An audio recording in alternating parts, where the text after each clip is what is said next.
So I posted a video of, sharing how I grew up in rural America, and I guess it resonated with a lot of people, so let me share my story a little bit. So I grew up in New Jersey, but before you say that's Browntown, it was northern New Jersey on the border of New York State.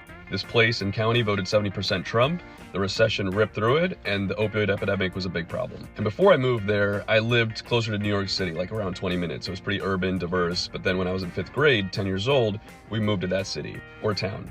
And I was the only Indian kid in high school and middle school. And this was a few years after 9/11, so you can imagine the comments that were being said. I was not really bullied or picked on, but there was always a few people. And so when I moved there, I immediately start growing my hair out, get into all the skateboarding brands like DC, Etnies, right, all of that stuff to try to fit in. And I pushed back all things Indian.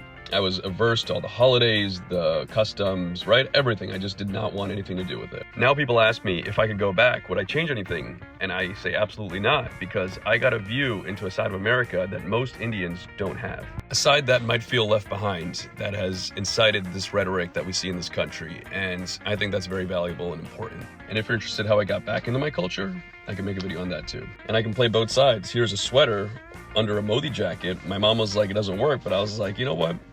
I'm doing me, and it looks good.